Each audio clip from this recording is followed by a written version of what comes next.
Welcome to Break Free from Corporate, the only podcast dedicated to bringing you business success secrets from leading entrepreneurs with one thing in common. They left the corporate world, became their own boss, and are now living incredible lives.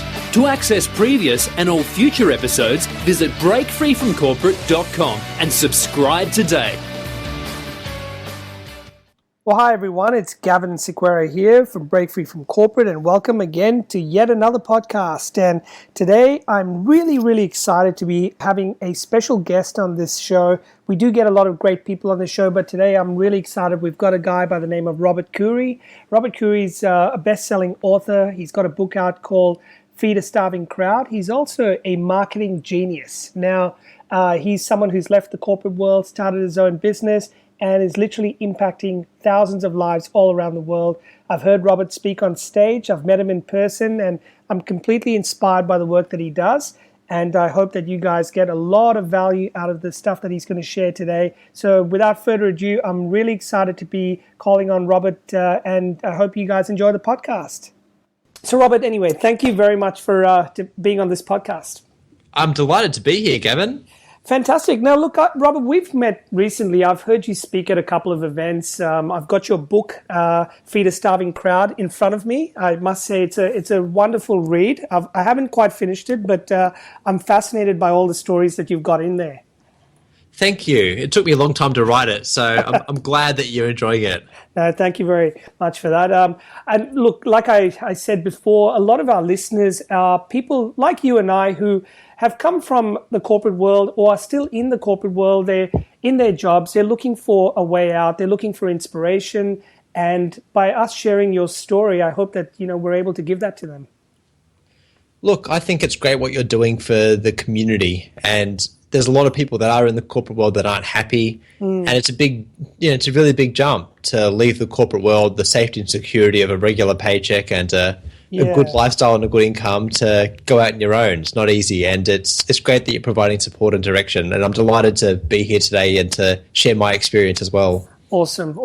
So let's start at the beginning, because obviously you're in your own business now. You've got a book out there. You're changing a lot of lives by helping people in their business, but you were just like a regular person. You had a job. You were working in the corporate world. Give us a little bit of background where you came from, and maybe your journey and how you got into business and where it all began. Yeah, so essentially, I first got into business when I was 16 years old. I ran a DJ business. Did you? And yeah, so most people that were 16 at my age at the time were earning $5 an hour, stacking shelves at the local supermarket. And I never thought that was a really smart way to use my time. I felt like it was a lot of work and there wasn't much money. You could work and make $40 or $50, and that just didn't really appeal to me too much. I thought, well, if I played, because I had a really good music collection, and I thought, well, if I play good music at parties, I can get paid $200, $300, even $400 for about 5 hours work. Sure. And it's easy. I'm just playing music. Yeah. So that was the first business I started up. I ran that for about 5 years and did quite well. Yeah. But then I thought, well, I need a real job now. I've finished uni and, I better, that's enough of this DJ fun stuff. It's time to get a real proper corporate job. Sure. So I did my degree, joined a big corporate. I was in the corporate world for about 8 or 9 years, worked my way up. Got to a good middle management level, senior management in a smaller business, and had a good team of employees, good 6-figure income, and things were going well. Yeah. But what I found was that I did my MBA also towards the back end of my corporate career, and I thought that I was quite smart. Like, I was always overachieving my sales targets, and I felt that I was kind of too smart to work for someone else, and I could start my own business and keep all the money for myself. Like, I was making in sales maybe $1 million, $2 million some years, $2.5 million for the employers I worked for. So I thought, well, if I run my own business and I can sell $2 million worth of sales, then, I can keep a lot more of that for myself rather than making, maybe $100,000 or $200,000 as a salary. Yeah. And so I went out on my own. I started a video production business. This was in 2010, 2011. Right. So I felt that, let's look at video because it's an upcoming trend. YouTube's all the hype right now. Definitely. Everybody needs an online video on their website, and most people haven't got video on their website. They've got just a static web page. Very true. So it sounded like a really good idea. And as I got into it, I found that it wasn't quite like that at all. Most people had a really ordinary website. And even the ones that had a decent website, they were saying to me, well, Rob, we just spent $10,000 on this website. I don't want to spend another $5,000 with you on a video. Like, that's the last thing we need right now. Yes. And the people that didn't have a good website, they're like, I haven't even got $5,000 to spend on to improve my website. Why would I spend $5,000 on a video? Exactly. So I was coming up against that objection all the time. And then the other problem I had was that once I did get the project in, it was so much effort and time to manage it because I had to get a video producer, I had to get a director, camera guy, it's very an editor, labor intensive, isn't it? all that stuff. And I was project managing the whole thing. Yeah. So, and then I thought, okay, maybe I can learn editing to save some costs on the editor and I can edit myself. Or maybe I can, get a video camera, maybe video some things myself instead of having to hire the video guy. Exactly. So I thought I'd be smarter and, cut some costs out of the business so I can make more margin. Sure. And then that didn't work out either because I was a horrible cameraman. I was a useless editor. Yeah. And I hated it as well. Yeah. So it ended up working, 9 a.m. in the morning to midnight every night, doing all these extra pieces that I didn't really need to be doing. And anyway, to cut a long story short, I got to the end of the year. I made $32,000 in sales. Wow. In the whole year. Yeah. And when I filed my tax return, there was actually $32,500 of expenses. Yeah. I lost $500 that year. Yeah. And I worked my guts off. Sure. I couldn't work any more hours it was impossible to work any more hours. Yeah. So I looked at where I was going. I didn't have any pipeline. Like I didn't have any new clients that were looking forward to doing videos with me either. So, and it was really tough. And I'm just like, this is not right. Something's not right here. Like, I need to close down this business because I don't like it. No one wants it. It's too hard. It's not really sustainable, is it? Yeah. It's not sustainable. Sure. So I exited that business, closed it down, and I got a job at a marketing agency because what I really liked was actually doing the marketing. So I joined a marketing agency. I set up a new division within that agency. Mm-hmm. So it had its own business name. It had its own profit and loss statement. And I built it from scratch. And we grew that to a 7-figure business really quickly, Fantastic. like within 12 months. Yeah.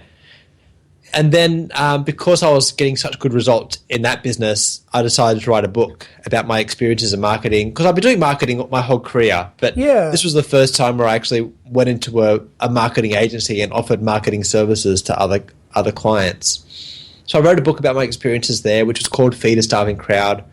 It's been a runaway bestseller.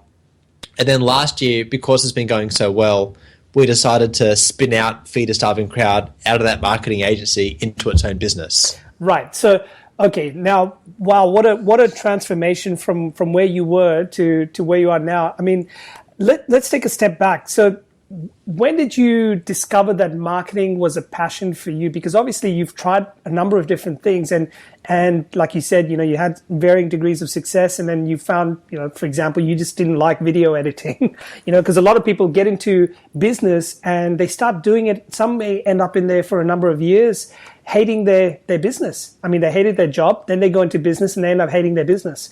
So you made a decision very early on that if you're not enjoying what you're doing, then it's time to make a change and do something that you do enjoy.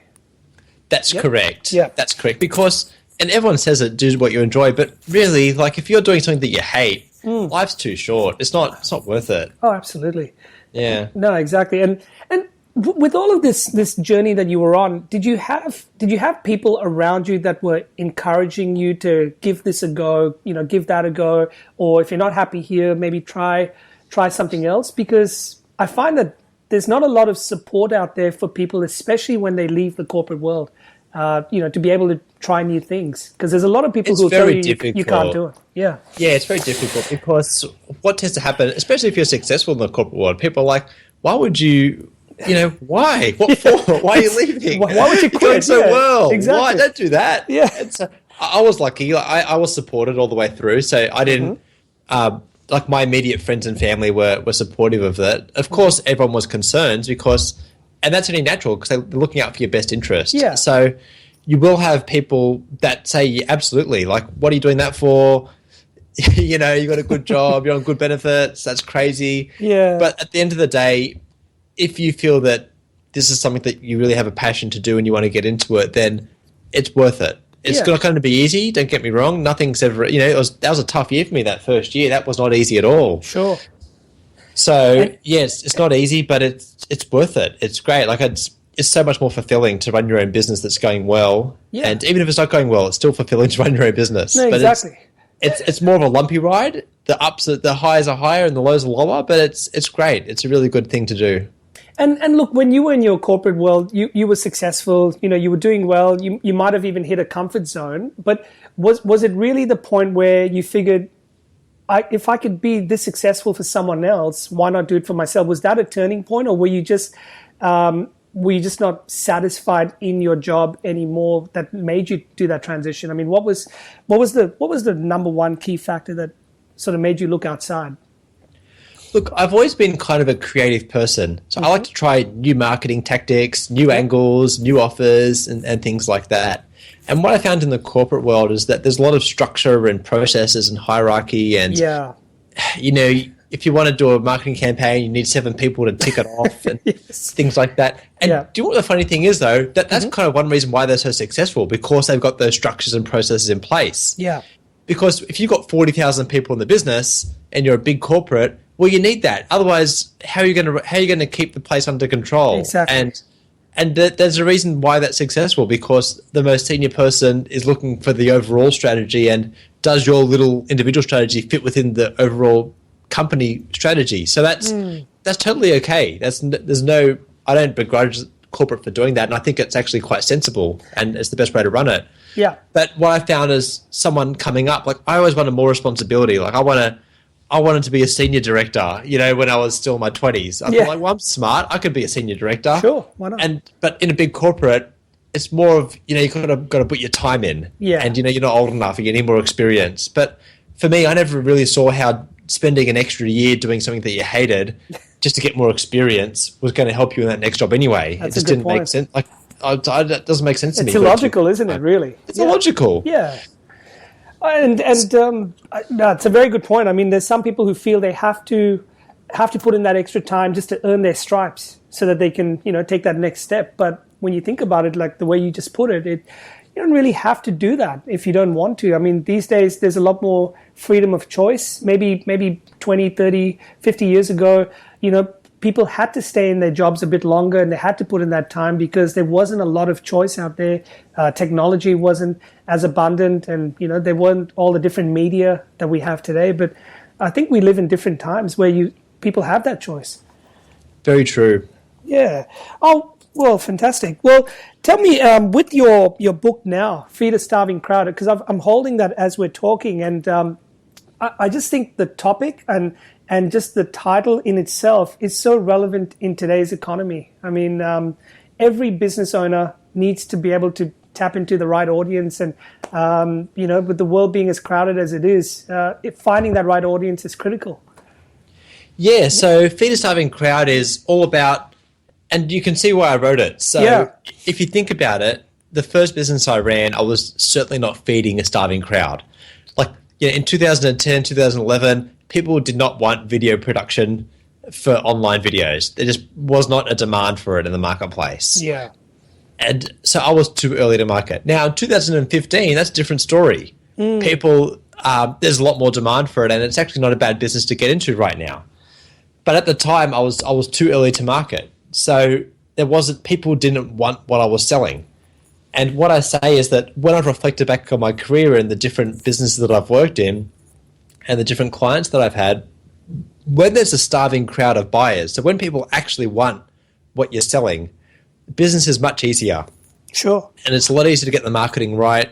And, you know, my mentor, Gary Halbert, says if he's got a hamburger stand and you've got a hamburger stand and you're in competition with each other, he'd be very happy for you to have any of the advantages that you wanted in the whole world, as long as he had a starving crowd. Because even if your hamburger was better, cheaper, better location, all those kind of things, it wouldn't matter. As long as you had a starving crowd, that's all that you need to make it successful.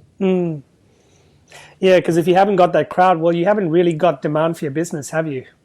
And you're trying to sell to people who might not want what you have. Absolutely. That's the last thing you want to be doing. You know, Yeah. to educate, that means you're trying to educate the market. Yeah. And, educate the market is fine if you're Microsoft and you've got $300 million in advertising spend with Exactly. a new Surface tablet. Yeah. But for me and you, and the average small business owner out there, we just don't have that kind of budget. resources to educate the market. It's not going to happen. Exactly. And so would you say for someone who's getting into their business, let's say for the very first time or even the second time, or maybe they've just started and they're in their first or second year in business now, and they're low on budget, they're low on resources, this is something they should really take notice of, which is rather than trying to put a lot of effort into, selling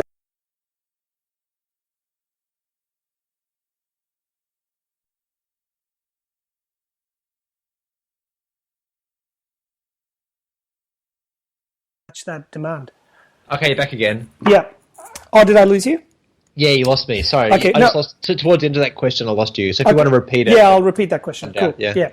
So Robert, what you just said about having the two hamburger stands, if we just go into that example a little bit more, for our business owners that are listening to this podcast, maybe some of them are very new in business and some of them have just opened their doors. And now they're putting a lot of effort into their sales and they're trying to come up with offers and things to sell to people that they don't really understand. They don't really understand their audience. Would you suggest that maybe a better tactic is work out what, firstly, is there demand for their product or service? Where are the starving crowds? And then try and match their product and service to that demand rather than just pushing things out there. Certainly. Yeah, so I made an assumption when I started my first business that everybody needs videos because videos are the new trend and that's what needs to happen. But that was a very bad assumption.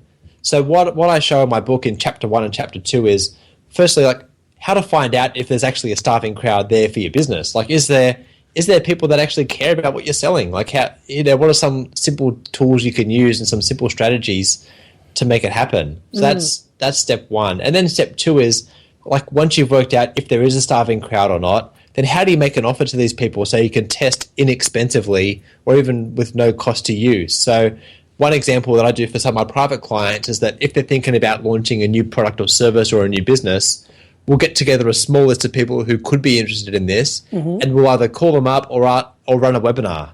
Run a very, very short webinar that explains all about the new product or service and make an offer to say, hey, look, it's going to cost this. It's coming out in 2 weeks' time. This is what it includes. What do you think? Do you want to buy it? Yeah. And so that's one way of finding out really fast if it's going to work or not. Yeah. The benefits of that are you don't have to actually create the product or quit your job before you even launch. So you can start making sales and then use those sales to actually fund the product development.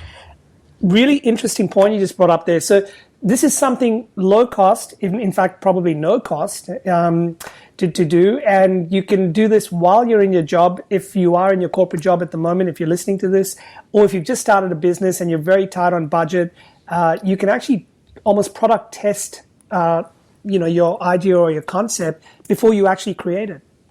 And I've done this a number of times. Yeah. So the first time I did it, I wanted to set up a new online training course. Yeah. But I didn't know if anybody wanted to buy it. So what I did was I collated all the different lists I had together. So like business cards, LinkedIn contacts, email databases and things like that. And I sent them an email saying, look, I'm going to run a webinar on this topic next week. If you'd like to come along, come. So I had 500 people that came. It was actually a good crowd. 500 people. Wow. Yeah, it was a big crowd. Yes. So in total, my database was 8,000 people. Like that's including business cards, old customers, contacts, leads, all that kind of stuff. And it's kind of interesting. Like a lot of people say, I haven't got a list, Rob. That's okay for you. You had 8,000 people, but I've got no one. Well, actually, you do. You've got business cards. You might have 500 business cards or 1,000 business cards from all the different conferences you've been to, or you probably got Facebook friends or LinkedIn contacts or Twitter contacts. Yep. So you absolutely, even mobile phone contacts or in your Gmail address book. Oh, absolutely. Yeah. We've all got contacts. It's just maybe they're not in a nice formatted MailChimp email autoresponder system. They might be in a different format, but Absolutely. You've got people that you can invite to a webinar, or that you can even call up if you prefer to do it that way. Yeah. So yeah, absolutely. Like, and you might get 20 people or 30 people to come to your webinar, or 10, doesn't matter. Like, whatever it is, it's still a good test. Exactly. So what you're saying is everyone has a list of people that they can, do this with. I mean, you don't have to have 8,000 contacts. You might have 100 contacts, but that's okay. That's a good starting point. You might have 100 contacts and you might get 10 people to come on the webinar, or 5 people. That's okay. Yeah. We're just testing the market. We just want to see, are people interested in this topic? Are they coming to the webinar? And when you make an offer, what's their feedback? Are they buying it straight away and saying that's amazing? Or are they saying no? And if they say no, okay, well, like, why not? You know, what's going on here? Like, why? Just give me some feedback. I'm trying to start a new business. What would be interesting for you? Like, why would you buy something like this? And how valuable is getting that kind of feedback early on? Before you spend, thousands of dollars and countless hours putting a product or service together. I mean, how important is it to get that feedback right in the early stages? It's huge. Yeah. It's huge. Because I spent 12 months trying to get feedback for my video business. Yeah. And we saw how that all worked out. So if I followed this process when I ran my video business, that would have been a much different result. I would have found out straight away that there's no demand for this. Yeah. And, find a different business to get into. You would have saved yourself a few months of hard work, wouldn't you? And I would have saved 12 months of hard work. It would have been a lot better if I did this from the start. That's a really good point. So now you've got this book. You're running. I mean, do you run webinars often? Do you still run webinars these days? I do. I run them about once a week. Once a week, okay. And then you're educating people on obviously a lot of these strategies, and people are getting good results now as a result. And I'm sure you're helping a lot of people out there. Yeah, they're getting fantastic results. So I've got 65 positive reviews on Amazon for my book. Fantastic. I've got dozens of testimonials on my website. So my clients and my readers are getting great results from implementing these strategies. And to be honest, a lot of it's common sense. But, yes, it's common sense, but I didn't do that common sense when I was, it wasn't common back then. There's a lot of smart people that aren't using common sense. So it's the book's a free download for your listeners. They can just go to feedarstarvingcrowd.com to get it as a free download. It doesn't cost anything, and it's a really smart thing to do. And I wish I had this book when I left my job the first time. No, definitely. Well, tell me something, Robert, because you work with so many different people and businesses all around the world. What's the... And, a lot of people who start a business, when they come from places like the corporate world now, they're smart people. They've got an MBA a lot of the times. They've done a lot of courses in education. Some of them are in senior management. Why is it that they still make the most basic mistakes when they start a business? And, we see the stats, 8 out of 10 businesses or 90% of businesses fail in the first 2 years. What are one or two of the most common mistakes you see people making when they get started? And what would be a suggestion you could give them? So one thing is obviously not having a starving crowd. That's the first one. Yeah. Second one is they're working on the wrong activities. So people will start a new business and they'll start a blog. And they'll spend a whole week writing a blog article. Yeah. Or they'll spend 3 weeks setting up their CRM and autoresponder system and accounting system. And I'm working. I'm setting up my CRM today. Or I'm working. I'm doing my accounting system today. Well, that's not work. Sorry, it's not work. When you're starting a business, the only work is actually talking to customers and making sales. Yeah. Everything else is admin. Interesting. Yeah, it's all about, you need to be focused on revenue generating activities exclusively, because cash flow is the hardest thing to come by when you're starting. And the only way you get cash flow is when people pay you money for what you're selling. Yeah.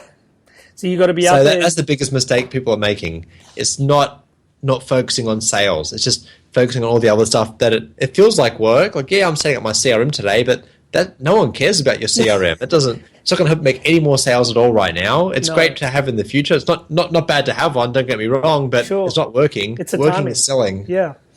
Yeah. So if you aren't out there either testing whether your product or service has legs, or if you're not talking to customers, or you're not, trying to do something to generate revenue, then you really haven't got a business. You're doing everything around it, but to support it, but you haven't really got anything viable at this stage. That's right. And it comes down to the fear of rejection. So people just don't want to hear no. But sadly, it comes down one day to making an offer to people and making it happen. So that you have to just focus on generating revenue for your business until you've got enough that you can potentially hire a salesperson to do that for you. Yeah, sure. Or if you don't like it, partner with someone that is good in sales, and they can be, either an employee or a business partner, depending on how you want to structure it. But someone in your organization needs to be doing sales. Absolutely. Now that's a really good point. So you don't have to be good at everything in your business. You can partner with other people, and if there's someone smarter than you in a particular area, maybe work with them and see how they can help you and leverage.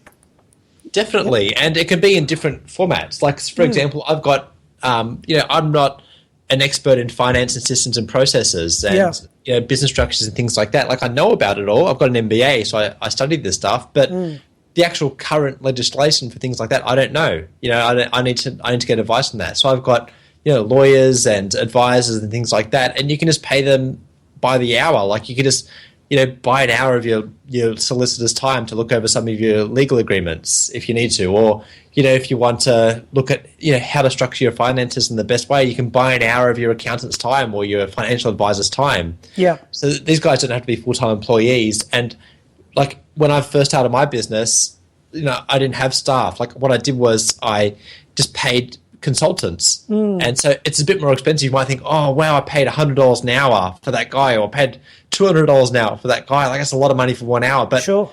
But if you had to have them as full-time staff, it'd cost you $10,000 a month. So I'd rather cop it $100 or $200 and pay a bit of a premium, but not have the liability of a full-time CFO, or a full-time general manager. Yeah. And also, by you paying or buying, 1 or 2 hours of a professional's time, you're saving countless of hours of your time trying to figure this stuff out on your own. And it costs you a fortune. Like, as an example, you might think, oh, I'm really smart, I'm doing my own agreements.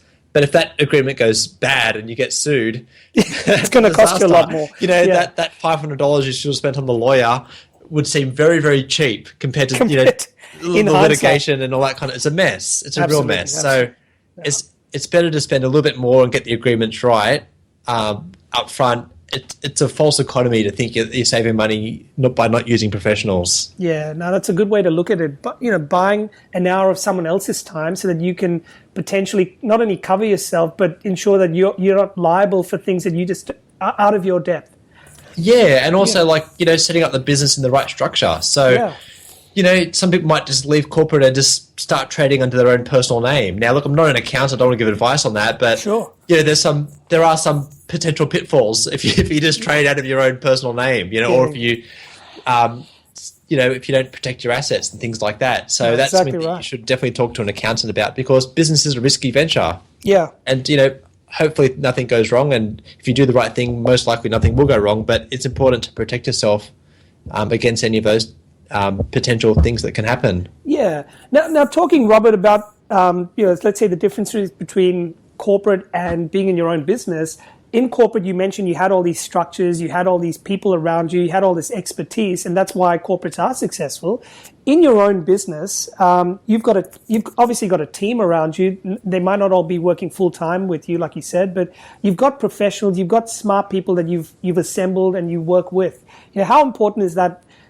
To someone who's just getting started in business, to start looking out for partnerships, to start looking out for, who are some smart people I can surround myself with? Yeah, really important. So you definitely need advisors in the different areas of business. And so those advisors might be, like I said, someone that you buy an hour of their time once a month or once a year or however often you need it. And there might be other advisors that you need on an ongoing basis. And there might be employees that you might want to bring on once you start growing the business, because obviously you're going to start with yourself. Yeah. But then you can work out whether you want to, if you've got cash, then you can bring in employees and pay them a salary. Sure. And if you're a bit short on cash, but someone else believes in your mission, then you might talk about bringing them on as a partner and have them having some equity in your business. Yeah. So there's different ways to bring people in.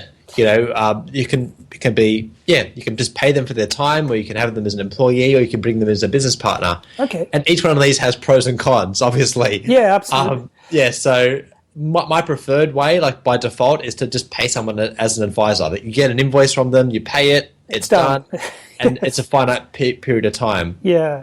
And then my next step is to then bring them on as an employee if possible. Right. And then only finally then you look at a business partner, because there's a lot of intricacies involved in bringing in a business partner. You need to be quite smart about how you do that. Yeah, and it's about developing win-win relationships and all of that. Yeah. But the right business partner can be fantastic for your business because if they fill in a gap that you don't have, and you don't have to put out cash immediately to have them in the business, but they get paid on their future profits, and that's a great option as well.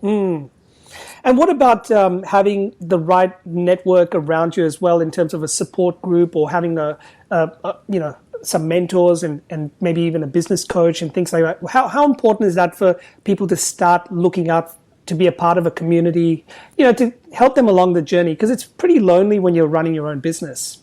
Yeah, absolutely. And, things like what you've started up is fantastic because you've gone through that process and you know what to look out for. And, but if you're just starting a brand new business by yourself, just leaving corporate, there's so many, you don't even know what you don't know. Exactly. That's the thing. You don't know what you don't know. That's the worrying thing. So, it is.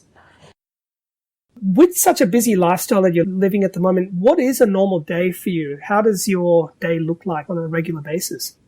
Yeah, look, every day has got a lot of variety, which is the way that I like it. Essentially, I'm normally doing a couple of different tasks. One of them is like my own marketing for my own business. Yep. And then, so I kind of break it into three different aspects. I've got my own sales and marketing for my own brand and my own business. Then I do work for clients, so I help them with their sales and marketing. And then I've got like administration and general stuff. So, it'd be nice one day to have that all delegated and not have to do any of it. And I'll get there eventually, and it's a good journey to go down. But right now, like even still, I do some administration work and stuff like that. It's just some things that you as a business owner need to do. Yeah. And do you find when you're helping other people or when you're working with other people to market their business, is it a different sense in the way that you're working on your business? Do you put in the same amount of passion in your business as you would in someone else's? Because you're obviously it's a different perspective. Yeah, look, it's different hats you have to wear. Yeah. So and quite often it's easier to work on other people's businesses than your own because you can look into someone else's business and go, oh yeah, fix that, fix that. Then you look at your own and then it's like, oh yeah, maybe I need that for me too. So it's interesting. And quite often I learn just as much from my clients as they learn from me, which is great. Like I've got clients that are multi-millionaires, just very, very, very wealthy people. Yeah. And I can't proclaim to know every single thing that they know, but they really trust me as a marketing expert, and that's why they bring me in, because I'm good at what I do. Yeah, because you've got that skill set, and it's probably not the best use of their time to be marketing their business, so they bring you in, and then you're not attached to it, and you can see things objectively, and you can pinpoint them in the right area. Definitely. And like even for things with my business, when I bring people in, like I can do web design and web coding, but I choose not to because there's other people that can do it just as well as I can, probably better than me. Yeah. And you can bring them in. So same with marketing. So that, like my clients are very smart people and potentially they could do it themselves if they really wanted to, but for them to learn all those different disciplines of marketing and to bring it all together, they'd rather be out there growing their business rather than making them. Yeah. No, good advice. And now for someone who's starting out new in their business, so as you know, a lot of our listeners might be relatively new to business, so some for the very first time, some this might be their second business or they're transitioning into a new business. How much time would you say needs to be allocated to, one, just getting the business up and running and generating sales and cash, or building strategic partnerships so that, you can leverage yourself in the future? Is there some sort of a sweet balance between those two? Yeah, look, I always say you need to work on small, medium, and large things all the time. So you need to hunt down the small, quick, easy wins that are going to get you cash flow today and tomorrow. Yep. But then if you just focus on all the small stuff, you lose track of the big stuff as well. So it's always good to have a couple of really big things going in the pipeline that you're excited about, but that might take 6 months or 12 months to come in. Yeah. But if you just did that, you didn't focus on the small stuff, then you're not going to eat next week. So we need to have a balance between both of those different elements of business. Good advice. Yeah. Okay. And what about now? I know that you're part of a large network of people, entrepreneurs, people that are successful, coaches, etc. How important is it for someone starting out in their early days to be a part of a network, to find a network of people that can support them, to help them grow, to nurture them, etc.? It's extremely important, and it's good to be in different types of networks. So there's one where you can be in networks with people that are similar to you. Yep. And that's good because they're going through the same things that you're going through and they're more of your peers. Yeah, sure. But it's also good to sometimes rise to the occasion and to step up and to be in a group that's a bit more advanced as well. So because that means that you're going to see other successful people and how they're doing things, and you can learn what they're up to. So, for example, if you're, let's say, an accountant, you're starting your first accounting business, it's not enough necessarily to just be in a league of accountants. It might be worthwhile to be talking to other entrepreneurs in other businesses so you get a different, broader perspective. Absolutely. And you just don't know, because different people approach their businesses differently. And quite often, sometimes you'll find that an approach that's very, very common in one industry, if you use that in a different industry, it could be very powerful. Sure.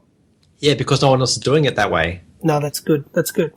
All right. Well, I think you've shared a lot of fantastic pieces of advice, and I've been making a few notes over here. I know it's going to help me as well. What I'd love to do now, Robert, is as we get towards the end of this podcast is get into this section we call rapid response. It's really kind of shooting from the hip. You know, I'm going to ask you a few questions and just tell me the first thing that comes to your mind. And there's no right or wrong, but I think it'll be fun. And are you willing to get into it? Let's do it. All right. Okay. So what is your favorite mode of learning? Do you like video, audio, reading? Do you go to seminars? I like written. I'll tell you why, because I get through it the fastest. Like, I know if there's a video, I've got to sit there and wait for an hour, but the audio or the written, I can just flick through it and skim it. Oh, written as in, so you're a reader. Is that what I'm more of a reader. Are you a speed reader? Do you? Very fast. Yeah, I just skim through it and pick out the best parts. So I can read like a 60-minute video in, 5 minutes of reading, which is better use of my time. Good. Okay. Favorite role model or hero and why? I like Winston Churchill because he was just such a real hard-nosed and just such a determined guy that I always think if I've got to challenge a business, like if I could be as tough as Winston was, then that's something to aspire to. Yeah, that's a real leadership character there. Yeah, he made some tough calls. Awesome. Okay. Now, do you have a favorite quote, maybe from Winston Churchill or someone else? And what would that be? Yeah, I do like Winston's one of never give up. So that's something that's very powerful because as an entrepreneur, there's always times where it just seems really tough. And if you have that dogged determination to say, no, I'm going to keep persisting with this, then that's a great way to think about things. Fantastic. Awesome. What about a cause or a charity that you support? Do you have one? Yeah, with a few of my colleagues in the last business I worked in, we started up a Facebook page called Punky. And it's about, it's called Positive Uplifting News Network. And so with that, we share very inspirational stories every day. There's like 140,000 fans on the Facebook page. Wow. Okay. Yeah, and it's a great little way to give back because there's so much negative news out there right now. So to share positive news is always a nice thing to do. So that's basically just positive, inspirational news for anyone who just... That's right. Yeah, like cheers up your day. Awesome. I love it. And I don't know if we talked about this earlier on, but tell us something a little bit different or quirky about you. I mean, something that we wouldn't normally read up on your profile. Yeah, look, there's a lot of things. Okay. One thing that's quite quirky is that I have a stand-up desk. Oh, so okay. I actually don't sit down when I work. I stand up all day. Like right now I'm standing up doing this podcast with you. I type my email standing up. I'm up the whole day. I've got a little desk where I can sit down if I want to, but I never tend to use it. I'm standing up now after you've just said that. But why do you stand up? What's the story behind that? It's better for your posture from what I've read. I'm not an expert in science or anything like that, so check with your physician. Yeah. But from what I've read, it's a lot better for your posture. And I feel I got more energy by standing up rather than sitting down and slumping in my chair. It just forces you to be upright, and I feel like I'm in a better mode. Awesome. Great. Well, I loved all the responses. They're really good. And, all the information you've shared, Robert, in this podcast is going to help a lot of people who listen to it. Tell us a little bit about what's happening with Feed a Starving Crowd moving forward and how people can get help from yourself. Yeah, so I've got my book, which is a great resource, and I've also got an online training platform that has some of the latest and most cutting-edge marketing strategies for different people to learn. And on top of that, I've got a fabulous online community where there's a lot of experts in there, and whether you're a seasoned marketer and a business owner or just getting started, you can get in there, ask questions, share what's working for you, and it's a very supportive online community. Awesome. Well, look, I love the work you're doing. I think you're coming from all the right spaces, and everyone out there who's listening to this can use some of the advice that you've given. It's tough to be in business, but it doesn't have to be with the right advice and with the right help. So, Robert, very much appreciate your time. And thanks for coming along and being on the podcast. You're welcome. Thanks for having me, Gavin. All right, mate. All the very best. We'll talk to you soon. See ya. Cheers. If you like this podcast and would like to understand a little bit more about what was just discussed, then you're in luck. Simply head over to breakfreefromcorporate.com and we have a fantastic bonus gift waiting for you to download. All we ask in return is that you leave us a review on iTunes and or Stitcher, whichever you use. And lastly, help us share this podcast around with your friends, your colleagues through Facebook, Twitter, Google+, or LinkedIn. We truly appreciate all your support and we look forward to seeing you on the next episode.